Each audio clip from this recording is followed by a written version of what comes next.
Assalamualaikum, welcome back to my YouTube channel. Today we will discuss how to reduce belly fat after C-section. आप C-section के बाद अपने belly fat को कैसे control कर सकते हो. First of all, you have to know that patience is the first key to reduce weight.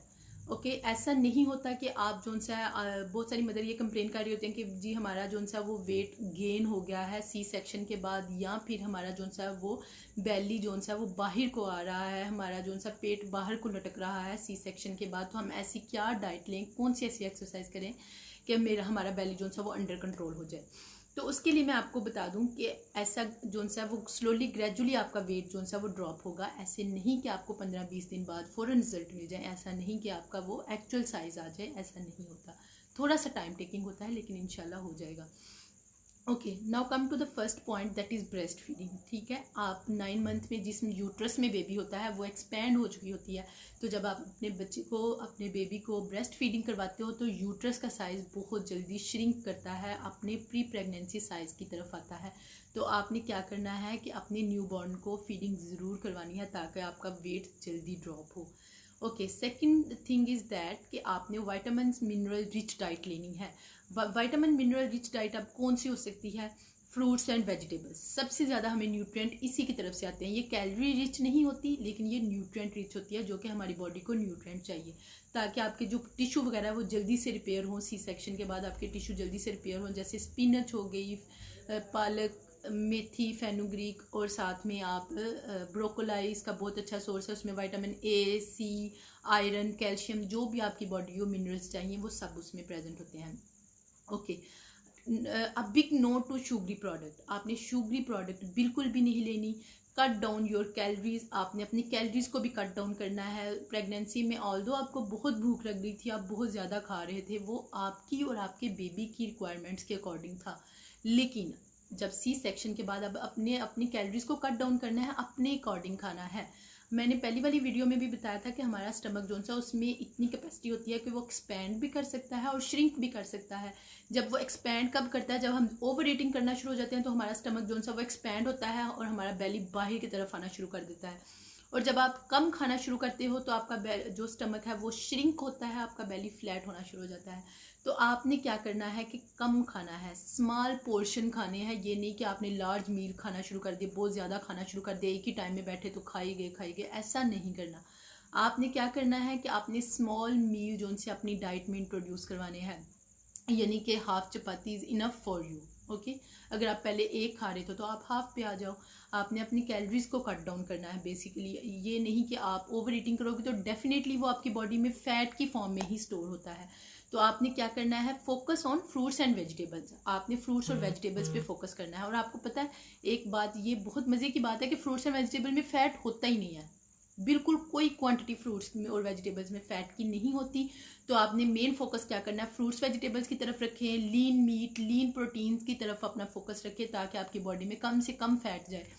Good sources fat के जो से वो आप ले सकते हो, जैसे ऑलिव ऑयल हो गया या नट्स वगैरह आप ले सकते हो. लेकिन ये एक्चुअली ये बात बिल्कुल भी ठीक नहीं कि आप जो सब बैड फैट की तरफ जाओ. अगर मीट खा रहे हो तो उसके ऊपर जो वाइट आपकी वो फैट, जो वाइट पोर्शन होता है वो एक्चुअली फैट होता है. तो आपने उसको भी नहीं खाना. ऑयल और घी का कम से कम इस्तेमाल करें.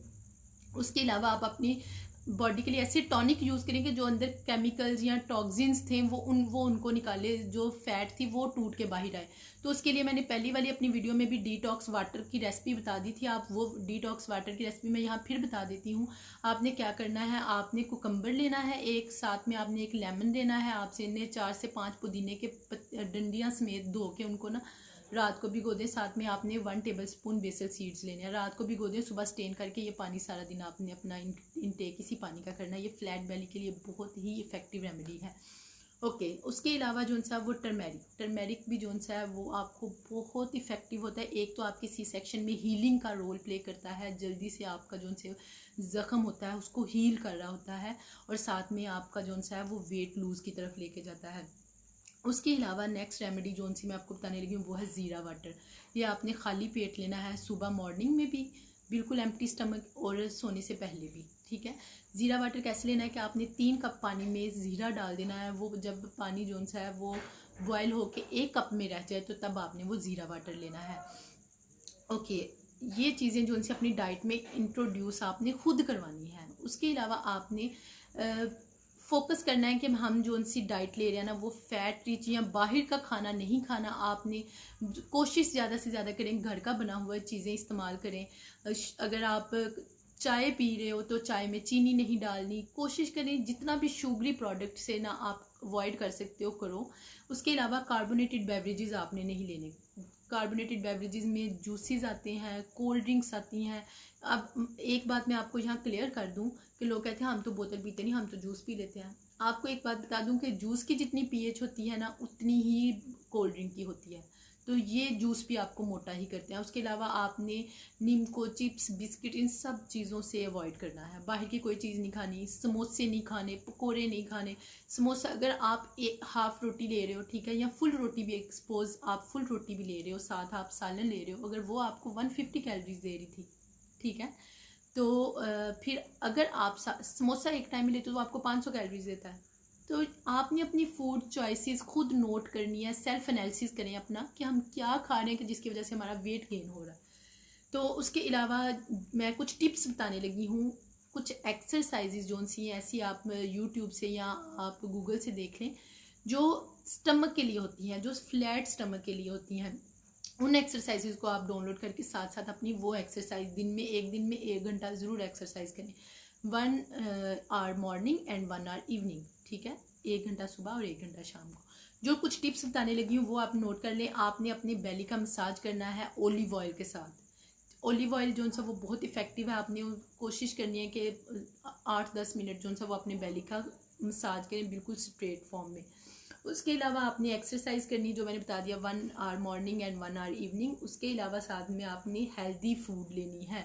हेल्दी फूड जो मैंने आपको बता दी, विटामिन्स मिनरल्स रिच हो, कैलोरीज को कट डाउन कर दें, शुगरी प्रोडक्ट नहीं लेनी। साथ में फोकस करना है कि fruits and vegetables, vitamins minerals rich diet, okay. उसके अलावा आपने अपना स्लीप साइकिल भी एडिक्वेट रखना है। आपने 8 से 10 घंटे की नींद पूरी करनी है। अब मेन बात ये आ गई कि लोग जो उनसे वो रात भर जागते रहते हैं, फिर भूख लगती है, खाते हैं, फिर बैठे रहते हैं, फिर वो उनकी बॉडी में स्टोर हो जाता है।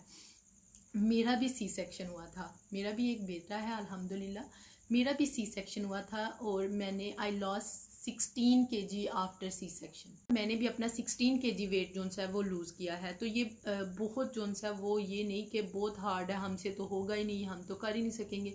बस अपनी लाइफ में ये छोटे छोटे टिप्स जो है ना उनको फॉलो करें तो इंशाल्लाह जो है वो आपका वेट डेफिनेटली लूज़ होगा।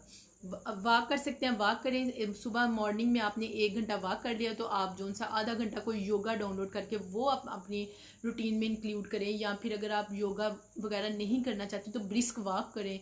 आप कोई भी स्टमक की एक्सरसाइज जो है वो डाउनलोड करके वो साथ में आप अपनी डाइट के साथ साथ एक्सरसाइज को भी इंक्लूड करें। तो इंशाल्लाह विद इन मंथ जो है वो आपको रिजल्ट नज़र आएगा ये सारा कुछ करने के बाद। So thank you, stay tuned, stay connected and subscribe my channel and don't forget to hit the bell icon.